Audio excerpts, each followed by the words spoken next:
10 బస్తీ దవాఖానలు ఇచ్చారు, ఒక 8 అర్బన్ హెల్త్ సెంటర్స్ ఇచ్చారు, అర్బన్ పిఎస్సీలో అర్బన్ హెల్త్ సెంటర్స్ కూడా ఇచ్చున్నారు. అట్లా 18-19 వరకు తీసుకురావడం జరిగింది. దాంట్లో భాగంగా ఒక బడంపేటలోని ఒక పిఎస్సీ సెంటర్ ఏర్పాటు చేసుకున్నాం. బడంపేట మున్సిపల్ కార్పొరేషన్లో బాలాపూర్లో ఒక బస్తీ దవాఖాన తీసుకొచ్చాం, ఇక్కడ అల్మాజ్గూడలో ఒక బస్తీ దవాఖాన తీసుకొచ్చాం, నాదర్గూడలో ఒకటి పెట్టుకోవడం జరిగింది, దాన్ని మొదలు పెట్టాల్సింది. ఇవన్నీ కూడా పేదవాడి మధ్యలోకి తీసుకొస్తే చిన్న ఒక జబ్బు వచ్చినా హాస్పిటల్ పరిగెత్తాల్సిన అవసరం, ఖర్చు పెట్టుకోకుండా ఫ్రీగా ట్రీట్మెంట్ ఇచ్చే అవకాశం ఏర్పడుతుంది. అలాగే ఇంకా టెస్టులు కూడా చేయడం, బ్లడ్ టెస్ట్ అట్లాంటివి చేయడానికి కూడా స్కోప్ ఇచ్చున్నారు. సో ఈరోజు అల్మాజ్గూడలో ఆ బస్తీ దవాఖాన కట్టడానికి ఎన్నో ఇబ్బందులు అయిపోయినా కూడా స్థానిక కార్పొరేటర్ లలితా కృష్ణ గారు మిగతా కార్పొరేటర్లందరూ సహకారం తీసుకొని ఆ బిల్డింగ్ని కంప్లీట్ చేసుకోవడం జరిగింది. ఈరోజు దాన్ని ఇనాగ్రేషన్ చేయడం, ఈరోజు స్టాఫ్ నర్స్ ఒకరిని ఇక్కడ అపాయింట్ చేశారు, డాక్టర్ని కూడా ఒక వారం రోజులు, ఎందుకంటే ఇక్కడ ఉన్న డాక్టర్ బాగా డిలే అయింది కాబట్టి వేరే దగ్గరికి షిఫ్ట్ చేస్తున్నారు. కాబట్టి ఇక్కడ మళ్ళీ ఒక వారం రోజుల్లో డాక్టర్ని కూడా ఇస్తారు, మెడిసిన్స్ ఇస్తారు, అన్నీ కూడా చెక్ చేయడానికి ఇక్కడ వాళ్ళకి అన్నీ కూడా అందుబాటులో ఉంటాయి. దాంతోపాటు డాక్రా బిల్డింగ్ గతంలో నేను ఫస్ట్ ఎమ్మెల్యే ఉన్నప్పుడు బిల్డింగ్ని కొంత ఎక్స్టెన్షన్ చేసినారు స్థానిక కార్పొరేషన్.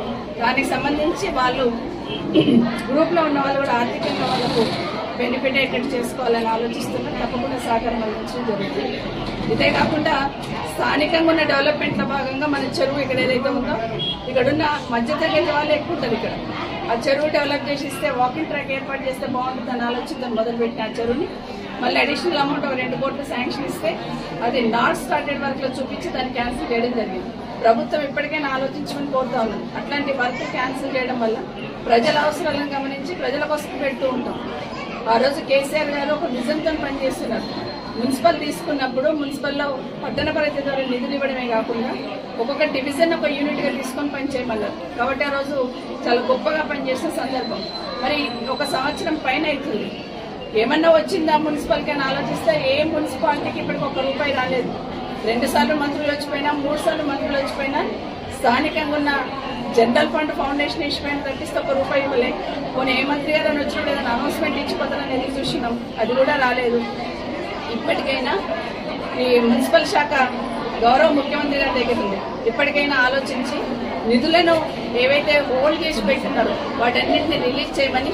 ఈ ప్రాంతం రోజు రోజు దినదినాభివృద్ధి చెందుతుంది, కొత్త కాలనీలు వచ్చినాయి కాబట్టి వాళ్ళందరూ కూడా డ్రైన్స్ రోడ్సే పెట్టినాం, ఆ నిధులను కూడా మంజూరు ఇవ్వాలని ముఖ్యమంత్రి గారిని కూడా కోరుతామని ప్రభుత్వాన్ని కోరుతా ఉన్నాం. ఇదే కాకుండా గ్రామ పంచాయతీలకు కూడా సంబంధించి కూడా అదే ప్రాబ్లం. కనీసం సిబ్బందికి జీతాలు ఇవ్వలేని పరిస్థితి, సర్పంచులు పనిచేసినా కూడా కనీసం వాళ్ళకు శాలరీస్, వాళ్ళకు పెండింగ్ బిల్స్ ఇవ్వలేని పరిస్థితి ఈరోజు ఈ ప్రభుత్వంలో ఉంది. 14 నెలలైనా కూడా ఎక్కడ పెండింగ్ ఉన్నా ఎవరికి ఇవ్వాలన్న ఆలోచన ఈ ప్రభుత్వానికి కనిపించట్లేదు. ఇంకోటి ముఖ్యమైన విషయం ఏంటంటే రంగారెడ్డి జిల్లాకు సంబంధించి పాలమూరు రంగారెడ్డికి మేము మీకు జాతీయ హోదా ఇవ్వలేమన్నా కూడా ఈ ప్రభుత్వంలో చలనం లేదు. ఎందుకంటే ఆ జిల్లాకు సంబంధించి రేవంత్ రెడ్డి గారే ఉంటారు ముఖ్యమంత్రి గారు. మరి ఆ జిల్లాకు అన్యాయం జరుగుతున్నప్పుడు స్పందించాలని ప్రభుత్వానికి ధ్యాస కూడా లేదు. అదే కాకుండా నిధులు రాకపోయినా కూడా, కేంద్ర బడ్జెట్ లో నిధులు రాకపోయినా కూడా రాష్ట్ర ముఖ్యమంత్రి గారు స్పందించలేని స్థితిలో ఉన్నారనేది రాష్ట్ర ప్రజలు గమనించాలి. మరి ఈ రోజు ఏం జరుగుతుందని ప్రజలు ఇప్పటికే గమనించున్నారు. మొన్న ప్రజాపాలన అన్నారు, సర్వే అన్నారు, హంగామా చేశారు ఈ సంవత్సరంలో. కొన్ని ఒక్కడికైనా ఇల్లు వచ్చిందా, ఇప్పుడు ఇక్కడే అడుగుతున్నా, ఒకరికైనా ఇల్లు వచ్చిందా, రేషన్ కార్డు వచ్చిందా, పెన్షన్ వచ్చిందంటే ఏది రాలేదు.